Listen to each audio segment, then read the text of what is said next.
అన్నదాత అన్నదాత మీ అన్నదాత చెమటోడ్చి ఆహారాన్నందించే రైతన్నా అనునిత్యం నీ కండదండగా నిలిచే నేస్తం ఎవరన్నా అన్నదాత అన్నదాత మీ అన్నదాత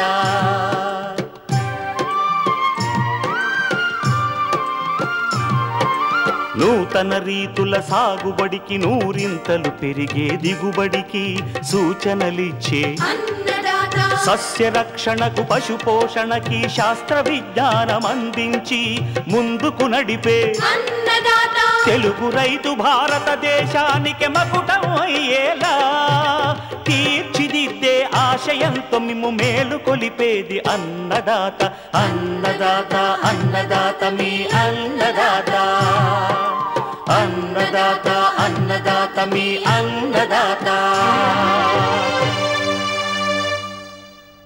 అన్నదాత ప్రేక్షకులకు నమస్కారం. ఈనాటి ముఖ్యాంశాలు: వేసవి బీర సాగులో మెళకువలు, జీవ కంచెగా ఉపయోగపడుతున్న వాక్కాయ చెట్టు, సీజన్ మారుతున్న ప్రస్తుత సమయంలో చేపల చెరువుల్లో జాగ్రత్తలు, ఇంకా జై కిసాన్ వ్యవసాయ సమాచారం.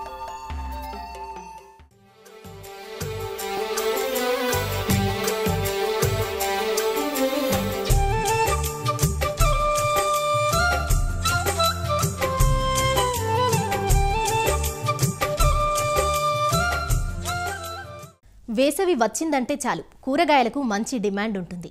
ముఖ్యంగా తీగజాతి కూరగాయలైన బీర, సోర, దోస వంటి పంటలకు డిమాండ్ ఎక్కువ. వీటిలో బీర చాలా సున్నితంగా ఉండే పంట.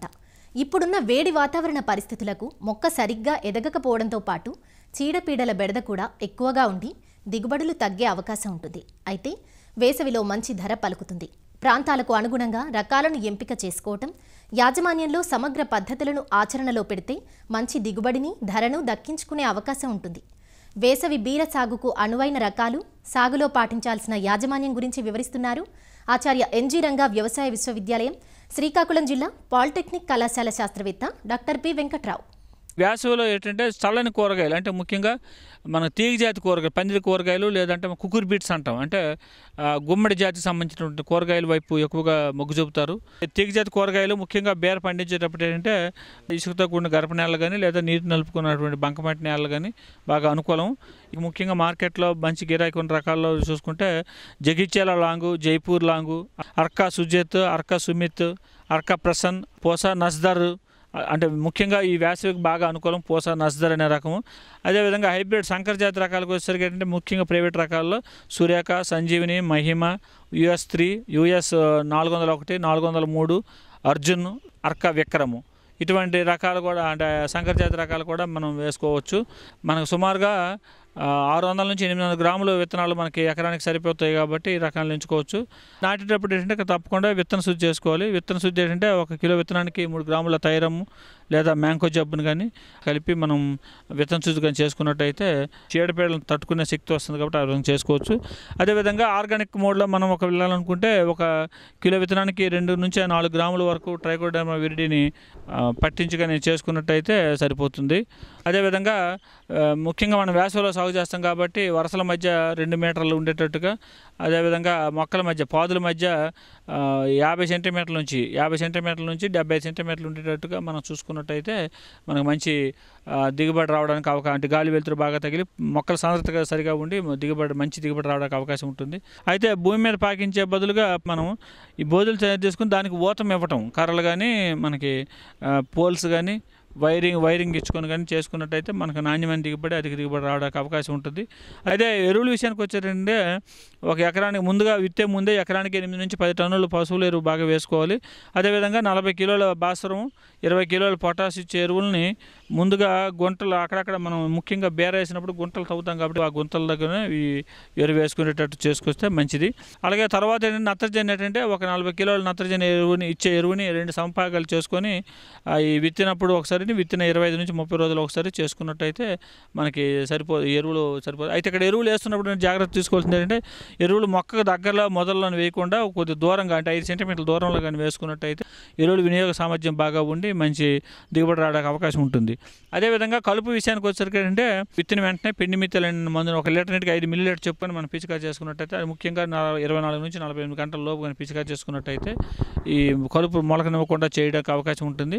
వెడల్పాకులు ఒక జాతి కాబట్టి పందిరి కూరగాయలు అందులో గడ్డి జాతిని మాత్రం నివారించడం కోసం కానీ పైజలపా పియతైల్ అనే కానీ లేదా ఫెనాక్సిప్రా పియతైల్ అనే మందును కానీ 400 ml పిచికారి చేసుకున్నట్టయితే ఈ తుంగ, గరిక, చిప్పిర వీటిని నివారించడానికి అవకాశం ఉంటుంది.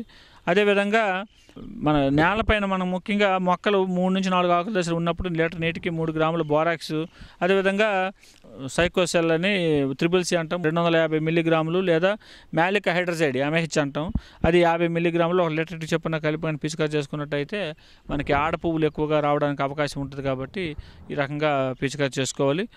ఈ యాజమాన్య పద్ధతులు ముఖ్యంగా నీటి యాజమాన్య విషయానికి వచ్చేసరికి ఏంటంటే గింజ విత్తే ముందు పొలంలో నీరు పెట్టాలి. తర్వాత ప్రతి 3 నుంచి 4 రోజులకు ఒకసారి మొలకెత్తే వరకు నీరు పెట్టడం, పలచగా నీరు తరలించుకోవాలి. అదేవిధంగా మామూలుగా మడులుగా చేసుకున్నప్పుడు వారానికి ఒకసారి చొప్పున నీరు తరలించుకున్నట్టయితే ఎక్కువ సరిపోతుంది. డ్రిప్ ఇరిగేషన్ అంటే బిందు సేద్యం ద్వారా కూడా మనం నీటిని ఇచ్చుకున్నట్టయితే నాణ్యమైన కాయలు, పొడవ కాయలు, నాణ్యమైనవి మంచి గిరాకీ ఉండడానికి అవకాశం ఉంటుంది.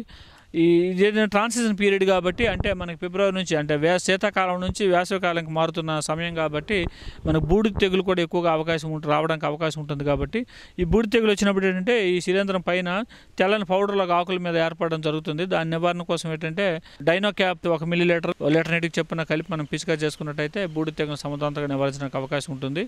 అదేవిధంగా పురుగుల విషయానికి వచ్చేసరికి ఏంటంటే మనకు పెంకు పురుగు అనేది చాలా ఎక్కువగా నష్టం పరుస్తుంది.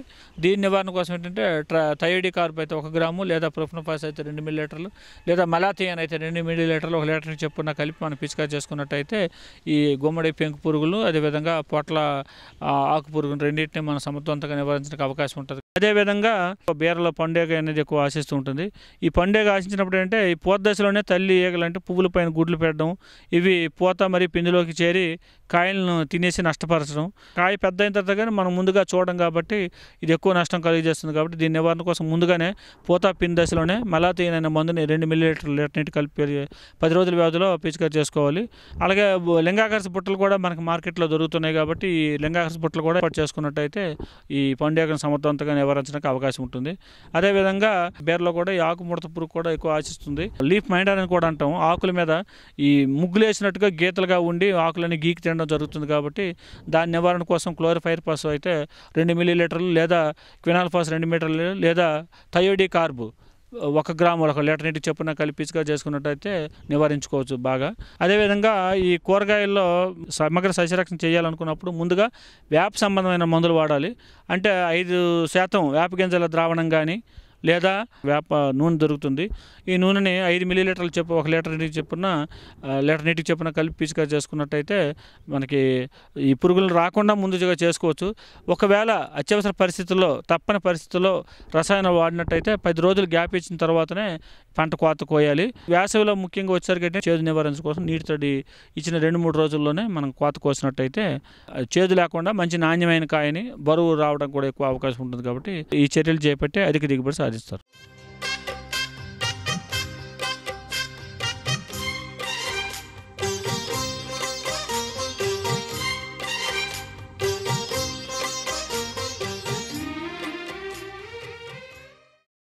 ఎర్రగా చూడముచ్చటగా ఉన్న ఈ కాయలని కలిమికాయ అని, వాక్కాయ అని, ఆంగ్లంలో కరోండా అని పిలుస్తారు. 365 రోజులు పచ్చగా ఉంటుంది కాబట్టి కలిమి చెట్టు అంటారు. తెలుగు రాష్ట్రాలలో వీటి సాగు కొంత తక్కువే కానీ ఉత్తర భారతదేశంలో ఎక్కువ. ఉత్తరప్రదేశ్, పశ్చిమ బంగా, మహారాష్ట్రలలో కరోండాను తోటలుగా సాగు చేస్తూ ఆదాయాన్ని పొందుతున్నారు అక్కడి రైతులు. అదే మన తెలుగు రాష్ట్రాలలో కరోండాను పండ్ల తోటల చుట్టూ కంచె పంటగా సాగు చేస్తున్నారు. ముళ్ళున్న ఈ మొక్క ముఖ్యంగా అడవి జంతువుల బెడద ఎక్కువగా ఉండే ప్రాంతాలలో జీవకంచెగా ఉపయోగపడుతుంది. కరోండా పెంపకంలో ఎలాంటి యాజమాన్య పద్ధతులు పాటించాలో ఈనాటి అన్నదాతలో తెలుసుకుందాం.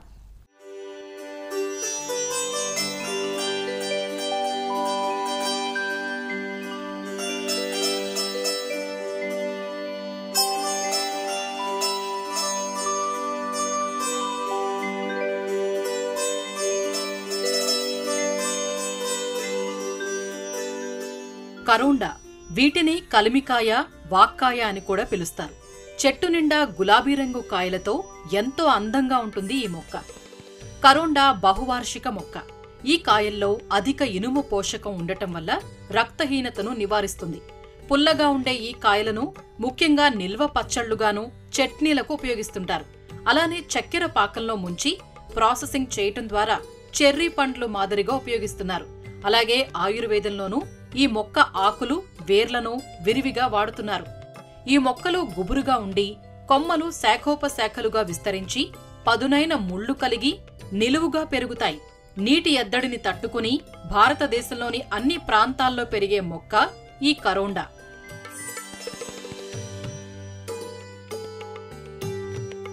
కరోండా ఉష్ణ సమశీతోష్ణ మండలంలో బాగా పెరుగుతుంది. 45 డిగ్రీల ఉష్ణోగ్రతను సైతం ఈ మొక్క తట్టుకుంటుంది. అధిక వర్షాలు, చలి, నీటి నిల్వను తట్టుకోలేదు. తెలుగు రాష్ట్రాల్లోని అన్ని జిల్లాల్లోనూ ఈ మొక్కను పెంచుకోవచ్చు. మెట్ట భూములు, చేల గట్లపైన, పండ్ల తోటల చుట్టూ కంచె పంటగా, రోడ్లకు ఇరుప్రక్కలా, అలాగే ఏక పంటగా కరోండాను సాగు చేసుకునే వీలుంది. మురుగునీటి సౌకర్యమున్న చల్కా నేలలు, గరప నేలలు, ఎర్ర నేలల్లో ఈ మొక్కల పెరుగుదల బాగుండి అధిక దిగుబడినిస్తాయి. ఈ మొక్కను విత్తనం, వేరు లేదా కాండపు కత్తిరింపుల ద్వారా ప్రవర్ధనం చేయవచ్చు. నర్సరీల్లో నారు మొక్కలు పెంచుకుని నాటుకోవచ్చు. 50 సెంటీమీటర్ల పొడవు, వెడల్పు, ఎత్తు ఉండేలా గుంతలను తీసుకోవాలి. పై మట్టికి 10 కిలోల పశువుల ఎరువు కలిపి గుంత అడుగు భాగాన్ని పూడ్చి మొక్కలను నాటుకోవాలి. ప్రధాన పంటగా సాగు చేయాలి అనుకున్నప్పుడు మాత్రం వరుసల మధ్య, మొక్కల మధ్య ఎటు చూసినా 6 అడుగుల ఎడం ఉండేలా చూసుకోవాలి. అదే కంచె పంటగా పెంచాలంటే ఫెన్సింగ్ వెంబడి 3 అడుగుల దూరం వదిలి మొక్కల మధ్య 3 నుంచి 4 అడుగుల ఎడంతో నాటుకోవాలి. మార్చి మాసంలో పూత ప్రారంభమై జులై, ఆగస్టు మాసాలకు పండ్లు పక్వానికి వస్తాయి. పూత తెలుపు రంగులో ఉండి పిందెలు మీగడ రంగులో ఉంటాయి. పక్వత చెందిన కాయలు గులాబీ రంగులో ఉంటాయి. బాగా పండిన కాయలు నలుపు రంగుకు మారుతాయి. నాటిన 2 సంవత్సరాలకు ఒక్కో మొక్క 200 నుంచి 300 కాయల దిగుబడినిస్తుంది. కాపుకొచ్చిన మొక్కలకు జూన్, జులై మాసంలో ఒక్కో చెట్టుకు 10 నుంచి 15 కిలోల పశువుల ఎరువు వేయటం వల్ల మంచి దిగుబడులు పొందొచ్చు. 5 సంవత్సరాల వయసున్న ఒక్కో మొక్క నుంచి 5 నుంచి 7 కిలోల కాయ దిగుబడి వస్తుంది. ఇలా కంచె పంటగా సాగు చేయటం ద్వారా అడవి జంతువుల నుంచి పంటను రక్షించుకోవడమే కాదు, ఆదాయాన్ని పొందవచ్చు.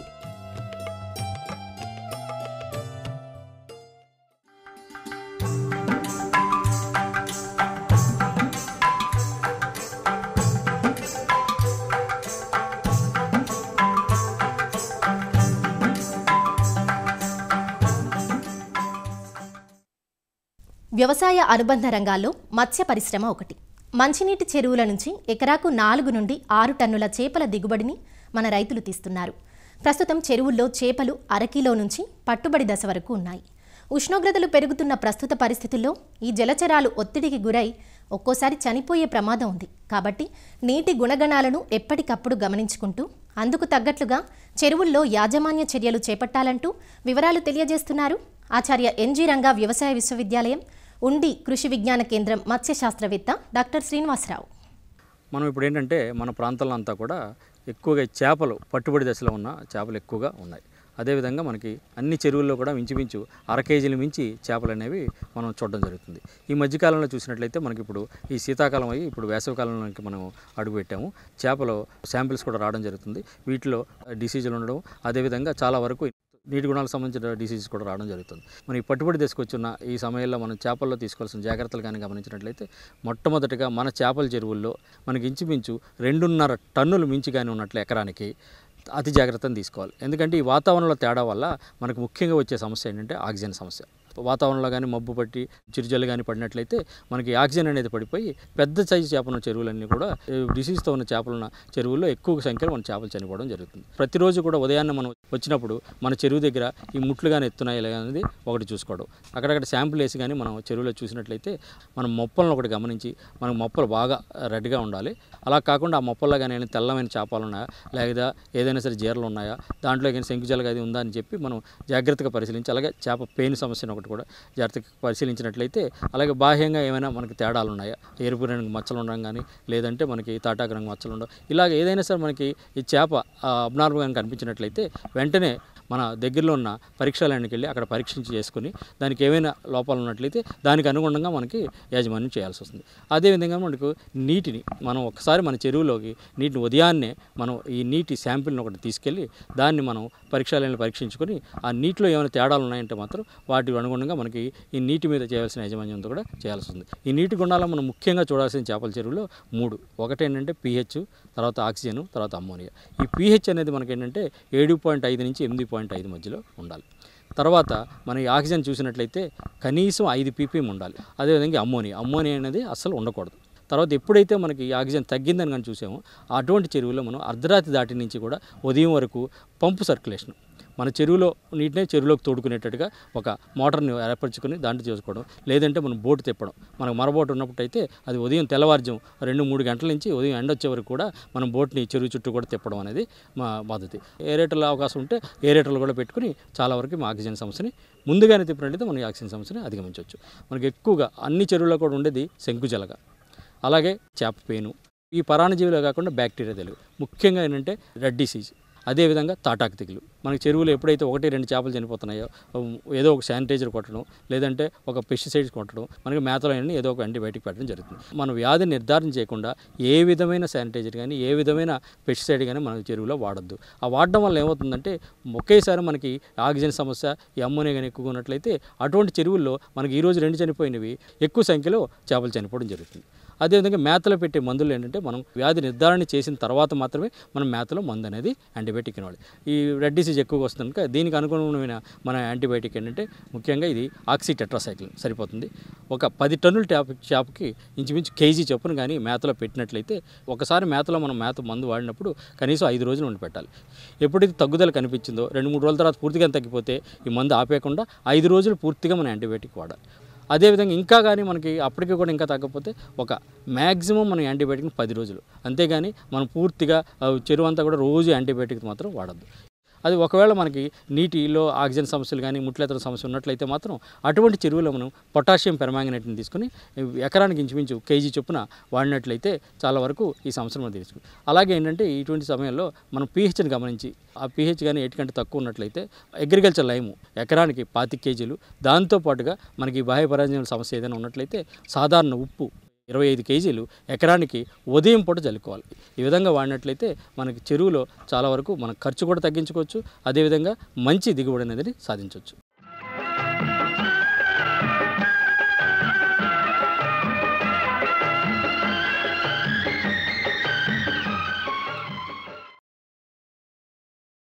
అన్నదాత టోల్ ఫ్రీ నెంబర్ ద్వారా పంటల సాగులో రైతులు లేవనెత్తే సందేహాలకు దృశ్య రూపం మీకోసం. మామిడిలో పిందెరాలుడు సమస్యగా ఉంది, నివారణ తెలియజేయండి అని అడుగుతున్నారు విజయవాడ నుంచి వెంకటేశ్వరరావు, ఖమ్మం జిల్లా నేలకొండపల్లి నుంచి శ్రీనివాసరావు, మరో రైతు కడప జిల్లా పెండ్లిమర్రి నుంచి శేఖర్. మామిడి తోటలో మనకి ఈ సంవత్సరము పూత సకాలంలోనే వచ్చింది. సకాలంలో వచ్చి పిందంతా కూడా పిందులు కట్టే స్టేజ్లో ఉంది. అయితే మామిడిలో ముఖ్యంగా ఇప్పుడు ఎదుర్కొంటున్న క్లిష్టమైన పరిస్థితి ఎటువంటిదంటే మనకి పూత సరిగ్గా వచ్చినప్పటికీను కొన్ని ప్రాంతాలు కొంచెం లేటుగా వచ్చి పిందెలు తయారయ్యేటప్పుడు ఉష్ణోగ్రత అధికంగా అవ్వడం వల్ల పిందె అంతా కూడా పసుపచ్చ రంగుగా మారిపోయి రాలిపోవడం జరుగుతుంది. అయితే రైతులు ఎక్కడైతే ఈ పరిస్థితి ఎదుర్కొంటారో అక్కడ తప్పకుండా వాళ్ళు మంచి నీటి యాజమాన్యం పద్ధతిలో పాటించాలి. 10 సంవత్సరాలు పైబడిన చెట్టుకి తప్పనిసరిగా డ్రిప్ పద్ధతి ద్వారా నీరు అందించాలి. అయితే ఈ డ్రిప్ పద్ధతి నీరు అందించేటప్పుడు చెట్టు కాండం దగ్గర నుంచి 1.5 మీటర్ల దూరంలో డ్రిప్ పాయింట్లు ఉండేటట్టుగా చూసుకోవాలి. ఒక చెట్టుకి 4 డ్రిప్ పాయింట్లు ఉండేటట్టుగా చూసుకొని ప్రతిరోజు ప్రతి చెట్టుకి అరగంట నుంచి గంట సేపు అయినా నీరు ఇచ్చేటట్టుగా చూసుకోవాలి. ఈ విధంగా మనం నీరు ఇచ్చినట్లయితేనే మనకి చెట్టు కాయ పెరుగుతుంది. ఇంకా ఎక్కడైతే తోటల్లో బాగా ఎండ ఉండి నీరు తక్కువ ఉంటుందో, ఎక్కడైతే డ్రిప్ పడుతుందో అక్కడ ప్లాస్టిక్ మల్చ్ కూడా మనం వాడవచ్చు. అయినప్పటికీ ఇప్పుడు ఇవన్నీ చేసినాక కూడా కొద్దిగా పిందెలు రాలుతుందంటే అప్పుడు మనము నాప్థలిన్ అసిటిక్ ఆమ్లము అంటే NaA అంటాము. ఇది మనకు మార్కెట్లో ప్లానోఫిక్స్ అనే రూపంలో దొరుకుతుంది. 25 ml 100 లీటర్ల నీటికి లేదా 2.5 ml 10 లీటర్ల నీటికి కనుక కలిపి మనం పిచికారీ చేసుకున్నట్లయితే ఈ పిందె రాలడం అనేది మనం తగ్గించుకోవచ్చు. ఈ చిన్నపాటి జాగ్రత్తలు కనుక రైతులు కనుక పాటించినట్లయితే కాయ చిన్న సైజులో రాలకుండా కాయ పెరగడానికి మంచి అవకాశం ఉండి అధిక దిగుబడి వస్తాయి.